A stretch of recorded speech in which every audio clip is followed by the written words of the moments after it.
좋아요. 안녕하세요 셰투브 시청자 여러분. 제품에 대한 9가지 썰을 풀어보는 구구절절 시간입니다.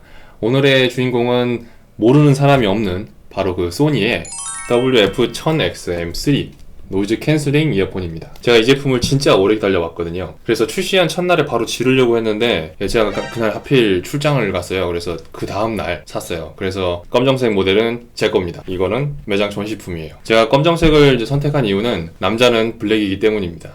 남자는 핑크죠. 예. 네, 그래서 지금까지 한 3개월 정도 썼던 것 같아요. 그래서 단점보다 장점이 많았던 것 같고요. 별 불만 없이 쓰고 있어요. 그래서 본격적으로 9가지 이야기 한번 시작해 보도록 하겠습니다. 첫 번째는 소드리스예요. 소니랑 코드리스 합성어입니다. 그래서 소니에서 나온 코드리스 이어폰이 WF-1000X-M3만 있는 건 아닌데 이 제품에 소드리스라는 별명이 붙은 거는 그만큼 이 제품을 기다려온 분, 저를 포함해서요, 구매하신 분이 많고 그만큼 이제 상징적인 의미가 강한 모델이라고 보기 때문이라고 생각을 해요. 그러니까 소니에서 나온 코드리스 중에 가장 고가 모델이기도 하고요. 그래서 이제부터 WF-1000 이름 너무 어려운 것 같아. WF-1000X-M3라는 모델 대신에 소드리스라고 편하게 부르도록 하겠습니다. 두 번째 썰, 1000X 시리즈입니다. 소니의 1000X 시리즈는 포터블 하이엔드를 지향하는 소니의 프리미엄 라인업이에요. 그래서 기본적으로 뛰어난 음질을 가지고 있고 포터블에서 가장 중요한 차음성, 그러니까 외부 소음을 막는 거죠. 노이즈 캔슬링 기술로 해결을 하려고 하는 라인업이에요. 사실 이어폰, 헤드폰 사용할 때 대부분은 밖에서 쓰시잖아요. 그래서 외부 환경에서는 소음 때문에 음악을 집중해서 듣기 어렵다는 것을 감안하면은 이 노이즈 캔슬링 기술이 굉장히 효과적입니다. 1000X 시리즈는 총 3가지가 있어요. 제품 모델명에 H가 들어간 게 있고 I가 들어간 게 있고 F가 들어간 게 있어요. 제가 직접 들고 왔습니다. 1000X 시리즈 중에 H가 들어가면은 헤드폰이에요. 헤드폰입니다. 얘는 1000X HW WH 뭔가 이상했어. WH-1000X M3 모델이에요. 헤드폰입니다. I가 들어가면은 이렇게 넥밴드형이에요. 그래서 WI-1000X M2입니다. 얘는 M3가 곧 출시될 거라고 해요. 소식을 들었거든요. 그리고 마지막이 WF-1000X-M3, 오늘 주인공입니다. 혹시 워크맨이라고 아시나요? 80년대 워크맨이라는 기계로 전 세계를 강타했던 소니가 그 후에는 음향기기의 투자가 조금씩 이제 부실하더니 그 다음에 이제 좀 다른 거에 좀 왔다 갔다 하다가 굉장히 좀 말아먹었어요. 몇 년 전부터 소니가 과거의 영광을 되찾자 이렇게 얘기를 하면서 1000X 시리즈를 대표 모델로 세우기 시작했어요. 그래서 이제 1000X 모델 접한 대중한테 역시 소니다. 역시 소니. 이런 반응을 이끌어낼 수 있게 됐습니다. 특히 이제 노이즈 캔슬링 기술이 엄청나게 이제 괄목할 만하게 성장을 했는데, 지난번 영상에서 제가 이제 보스 제품 설명할 때 잠깐 얘기를 했었는데, 원래 그러니까 노이즈 캔슬링이라고 하면 보스였는데 노이즈 캔슬링 하면 소니, 이런 식으로 그런 이미지를 차지하는데 소니가 좀 성공했다고 볼 수 있어요. 세 번째 썰, M3입니다. 보통 모델명에 들어가는 이제 M이라는 글자는 마크라고 해서 버전을 얘기해요. 그래서 이제 M3는 WF-1000X의 세 번째 모델이라는 뜻입니다. WF-1000X 마크 1 얘기를 안 꺼낼 수가 없는데, 이 제품 제가 이제 매장에서 직접 판매를 했는데 매장에서 줄 서서 구매를 하셨는데 며칠 있다가 줄 서서 환불하게 된 제품이에요. 되게 비운의 제품입니다. 환불된 이유가 너무 많이 끊겨요. 도대체 쓸 수가 없을 그 당시에 나왔던 소드리스 이어폰 중에서 이 WF-1000X 마크 1이 가장 소리가 좋았거든요. 그래서 되게 저도 살까 말까 계속 고민을 하다가 결국엔 안 샀어요. 그러니까 저는 이 끊긴 부분만 해결이 되면은, 그러니까 그렇게 해서 이제 M2가 나온다 그러면은 바로 구매를 할 생각이었는데 1년을 기다렸는데 M2가 안 나오는 거예요. 보통 이제 소니가 1년마다 신모델이 보통 나오거든요. M2를 기다렸는데 M2가 안 나왔어요. 그래서 1년이 더 지났더니 M3가 나왔어요. 드디어 M3가. M2가 안 나오고 M3가 나왔거든요. 그러면은 넘어갔잖아요. M2가 왜 넘어갔을까? 이게 다양한 원인이 있겠지만, 이유가 있겠지만 M2가 넘어간 게, 이게 원래 최종 샘플까지 나왔는데 윗부분에서 보시고 아직 좀 그런데 라고 판단을 하시고 이게 엎어진 것 같아요. 이게 제가 소니 직원이 아니지만 어쨌든 소니 측 입장에 서서 이제 굳이 변명을 하자면 코드리스가 정말 만들기 힘든 기술의 결정체예요. 제대로 만들기 진짜 어렵습니다. 이 작은 몸체에 블루투스 칩셋 넣어야 되고요. 그다음에 배터리 들어가야 되고 드라이버, 그러니까 소리 나오는 그 부품이요. 소드리스 같은 경우에는 여기에 이 부분이 터치 패널인데 터치 패널까지 들어가 있고 그 다음에 노이즈 캔슬링까지 들어있어요. 이런 많은 부품을 넣고 또 이제 그 소니라는 이름, 1000X라는 그 프리미엄 이름에 부끄럽지 않게 높은 퀄리티로 완성을 해야 되는데 이게 제가 사실 뭐 제품 만드는 사람이 아니라서 이게 말이 쉽지. 그러니까 원래 좀 그런 거 있잖아요. 이렇게 제품 만들어봐. 이건 사실 쉬운 건데 그렇게 만들기는 사실 되게 어려울 것 같아요. 또 소비자분들이야 이게 좀 당연하게 생각하실 수 있을 것 같은데 이게 현실 진짜 가능한 건가? 생각해보면은 이제 스마트폰도 그래요. 네 번째 썰, 노이즈 캔슬링입니다. 사실 노이즈 캔슬링이 제일 중요하죠.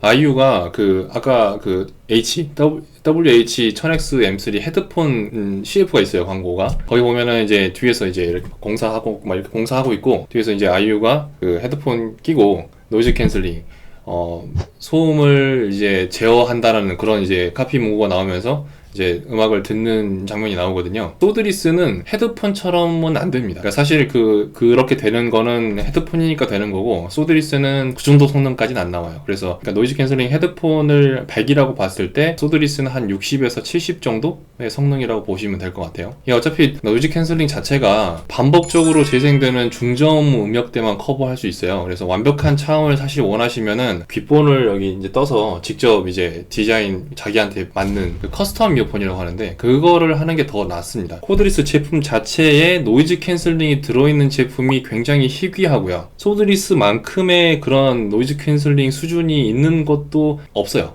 그러니까 비교 대상이 없어요. 그러니까 노캔 제품뿐만 아니라, 그러니까 이어폰 헤드폰을 별로 안 써보신 MD 방곰님의 말로는 신세계였다고 합니다. 앱 설정 중에 외부 소음 상태를 체크해가지고 노이즈 캔슬링 그 세팅을 변환시켜주는 게 있어요. 그게 적응형 사운드 제어라고 있어요. 이거는 사용 안 하시는 게 좋아요. 왜냐면은 이게 적응형 사운드 제어라는 말 자체가 이제 소리가 외부 소음이 바꾸면 노이즈 캔슬링 세팅이 바뀐다는 거거든요. 근데 이게 그때마다 음악이 줄어들어요. 그리고 노캔 설정이 바뀌면서 효과음 삐 소리가 나요. 음악이 끊기는 것만큼이나 되게 짜증납니다. 그래서 안 쓰시는 걸 추천해요. 다섯 번째 썰, 좌우 독립 페어링입니다. 보통 이제 블루투스 이어폰은 스마트폰이랑 많이 들으실 텐데 스마트폰이랑 블루투스 이어폰 헤드폰이랑 연결하는 작업을 이제 페어링이라고 불러요. 코드리스 같은 경우에는 둘 중에 하나가 메인이에요. 이쪽이 메인이고 마스터라 부르고 이쪽을 이제 슬레이브라고 부르는데 기본적으로 그 스마트폰과 메인하고 통신을 하게 돼요. 그렇게 페어링이 한 후에 스마트폰에서 음악을 재생하면은 그거를 메인으로 보내고 메인에서 다시 이제 그 슬레이브로 보내는 이런 식으로 작동을 합니다. 신호를 전송하다 보면은 이게 좀 통신 상태가 불안하거나 아니면 사람이 많거나 번화가거나 이런 환경에 노출되면은 여지없이 마스터에서 슬레이브가 끊겨요. 그래서 쓰다 보면은 굉장히 좀 짜증나거든요. 근데 원래 블루투스가 잘 끊기잖아요. 근데 그러니까 원래 그렇긴 한데 거기에 이제 코드리스 이어폰은 플러스가 하나 추가된 거죠. 그러니까 원래 메인하고 스마트폰이랑 끊길 수도 있는데 거기에 메인하고 슬레이브도 끊길 수 있기 때문에 연결이 불안정한 문제가 하나 추가해요. 근데 이제 소드리스는 양쪽 다 메인이 됩니다. 그러니까 이쪽도 스마트폰이랑 연결할 수 있고 이쪽도 스마트폰이랑 연결할 수 있어요. 당연히 이 이어폰끼리의 통신 과정이 없기 때문에 그런 끊김 현상을 훨씬 줄일 수 있습니다. 당연히 이제 한쪽씩 페어링을 할 수 있으니까 왼쪽으로만 소리를 들을 수 있고요. 또 오른쪽으로만 소리를 들을 수도 있어요. 여섯 번째 썰, 음악 감상이 가능한 수준의 사운드입니다. 코드리스로 검색하거나 아니면 이제 완전 무선 이어폰 이렇게 검색하거나 뭐 블루투스 이어폰 이렇게 검색하면은 코드리스가 2, 3만 원대 제품도 있어요. 소드리스 같은 경우에는 29만 9천 원, 약 10배나 되는 금액을 주고 이걸 왜 사야 되냐? 이렇게 의문을 누구라도 가질 수 있어요. 그거 왜 사야 될까요? 위에서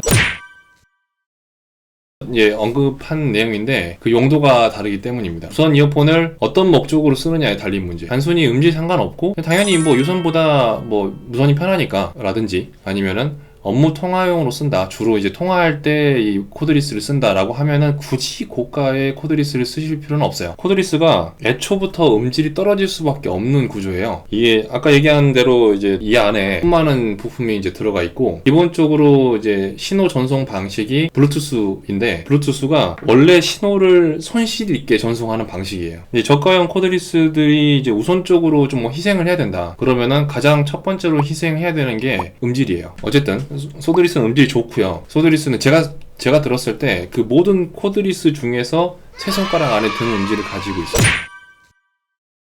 한 가지 더 말씀드리자고 하면은, 저희 이제 MD분 중에 코드리스로 음악 감상을 도저히 못하겠다고 하시는 분이 계세요. 저희가 이제 판매하는 대부분의 제품이 유선 모델이에요. 그래서 유선 모델에 비하면은 코드리스의 음질이 좀 많이 떨어지긴 합니다. 그래서 그분한테 코드리스를 들려주면은 한 10초 듣고 던져버려요. 그래서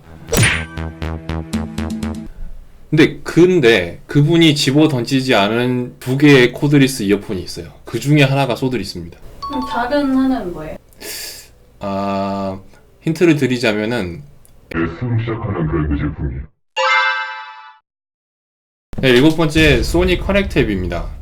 소니 그 전용 앱이고요. 이 저가형 코드리스랑 고가형 코드리스 제품을 구분 짓는 게, 아까 이제 방금 전에 얘기한 그 음질 것도 있지만 앱 지원 여부가 있어요. 사실 이제 저가형 2, 3만원짜리, 뭐 또 한 10만원짜리, 요런 그런 제품은, 그러니까 제품이 싼데 브랜드에서 앱 개발까지 투자하기에는 좀 버거워요. 그래서 보통 이제 코드리스 이런 이어폰들 쓰면 스마트폰이랑 연결해 쓰기 때문에 스마트폰에서 켤 수 있는 그 앱을 보통은 개발한다 그러면은 제품 이미지에 이제 큰 영향을 줘요. 그러니까 적어도 이제 앱을 개발할 정도로 이제 개념이 있다. 그러면은 이제 제품을 당연히 소홀히 만들 리가 없잖아요. 그래서 제가 이제 커넥트 앱을 써보니까 굉장히 우수합니다. 설정도 되게 여러 가지 할 수 있고요. 그 앱 하나로 사용할 수 있어요. 이런 앱이 소니만 있는 건 아닌데, 제가 이제 다른 브랜드 거를 많이 써봤는데 이게 소니께 제일 이제 구동했을 때 안정적인 것 같아요. 이퀄라이저도 좋았던 것 같아요. 클리어 베이스.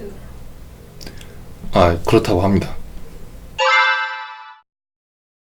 여덟 번째, 왜 이렇게 만들었을까? 이제 여태 좋은 말만 했었는데 이제는 좀 마음에 안 드는 거를 얘기를 해야 되겠습니다. 첫 번째는 세워지지 않는 케이스입니다. 이 케이스가 보시면은 이게 뭐 저도 뭐 디자인 감각이 있거나 뭐 그런 건 아니라서, 이거 보면은 뭐 디자인이 뭐 어쩌고 저쩌고 뭐 이렇게 얘기할 수준은 못 돼요. 근데 그냥 뭐 제가 볼 때는 무난해서 그냥 안 좋게 쓰거든요. 근데 디자인이 괜찮은 게, 이게 뭐 로고 박힌 부분도 굉장히 이게 멋있고, 이게 손에 주로 이제 닿게 되는 이 고무 부분도 되게 촉감이 좋은 편이에요. 미끄러지지 않게 코팅이 돼 있고, 뚜껑을 여닫을 때 이런 느낌? 뭐 이런 닫히는 느낌? 이런 것도 굉장히 괜찮고, 뭐 어느 각도로 봐도 뭐 괜찮거든요. 근데 이제 문제가 이 케이스가 세워지지가 않아요. 놓으려면은 뭐 이렇게 놓거나 아니면은 이렇게 놔야 되는데, 이거는 좀 그렇지 않나요? 그냥 높여놓으라고? 저는 세워놓고 싶은데. 근데 에어팟도 안 써요. 에어팟 안 세워져요? 네. 그 다음에 충전량을 확인할 수 없는 케이스, 이 표기가 문제인데, 이게 뭔 말이냐면은 이 부분에 사실 그 램프가 하나 있어요. 그래서 충전을 필요로 하면은 이제 여기에 빨간불이 들어오거든요. 근데 이게 충전이 완충이 되면 이 빨간불이 꺼져요. 자, 그 다음에 그러면 충전이 다 됐다는 건 알겠어요. 근데 이 케이스에 얼마 정도의 배터리가 남아있냐, 이게 알 수가 없습니다. 그래서 보통은 이 램프가 있으면 이 버튼이 하나 딸려 있어요. 그래서 버튼을 누르면 이게 몇 번 깜빡이는지, 예를 들어서 뭐 5번 깜빡이면 100% 있고, 뭐 2번 깜빡이면 40%가 있다, 뭐 이런 식으로 표기를 하거나, 아니면은 이렇게 램프가 여러 개가 있어요. 그래서 여러 개가 있는데 버튼 누르면은 그게 이제 그 램프가 5개면 5개 깜빡이면 100%가 있는 거고, 5개 중에 3개 깜빡이면 한 60%가 있는 거죠. 뭐 이런 식으로 표기를 해주어야 된다고 저는 보거든요. 근데 이게 외부에서 배터리 케이스가 이게 얼마나 남았는지 좀 알아야 되잖아요. 알려주는 게 없어요. 좀 아쉬운 부분이 아닐 수 없습니다. 에어팟도 그래요. 그래요? 나만 불편한 건가? 마지막으로 볼륨 조절이 안 돼요. 이게 지금 보면은 왼쪽하고 오른쪽이 터치 패널이 둘 다 있는데, 왼쪽 터치 패널은 이제 노이즈 캔슬링 관련, 소음 제거 기술 관련을 선택하는 거고, 오른쪽은 이제 곡을 이동하는 기능이거든요. 근데 저는 사실 노이즈 캔슬링 바꾸는 것도 그렇고, 그러니까 곡 넘김보다 사실 볼륨 이제 올리고 내리고를 더 많이 쓰는데, 이게 설정할 수가 없어요. 그러니까 최초에 이제 이게 기본이 아니더라고 하더라도 이게 뭐 앱에 들어가서 그 뭐 이 터치 패널의 기능을 다른 걸로 바꿀 수는 있어야 되는데 없어요, 그런 게. 제가 전에 이제 저는 이제 코드리스로 주로 이제 음악 감상을 하는데, 코드리스를 한 서너 개 썼는데 다 있었어요, 볼륨이. 근데 얘는 없어요. 그래서 빡칩니다. 전에 애초부터 제가 없었으면 모르겠는데, 이게 되다가 안 되니까 더 빡치는 것 같아요. 제가 같아요. 아, 이거를 그러면은 이게 애플 건가? 애플 개발자가 이걸 만들었을까요? 어떻게 이렇게 생각이 똑같지? 9번째, 소드리스 추천합니다. 연결 안정성하고 통합 품질이 그걸로만 따지면 사실 지금까지 나온 코드리스 중에 에어팟만 한 게 사실 없어요. 그래서 이제 그 연결 안정성하고 통합 품질이 정말 중요하시면은 에어팟이 아마 가장 나은 선택이. 코드리스 이어폰을 사용하는 목적이 주변 소음에서 자유롭게 음악을 듣는 거라 그러면은 소드리스가 좋습니다. 가격도 그렇게까지 뭐 엄청나게 부담스러운 것도 아니고요. 이게 또 소니 브랜드잖아요. 소니니까 믿을 수 있어요. 그래서 맞아, 진짜 중요한 게 모델이 아이유입니다. 이거 하나만으로도 살만한 가치가 충분히 있어요. 제가 저희 집 가물, 이게 저희 사은품으로 들어온 건데 제가 미리 빼돌렸습니다. 짜잔, 아이유 버터.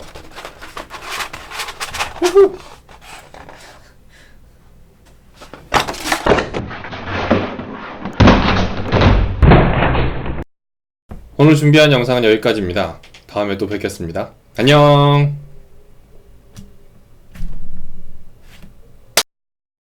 안녕하세요. 시작부터 네, 오늘 준비한 영상은 여기까지입니다. 다음에 또 뵙게도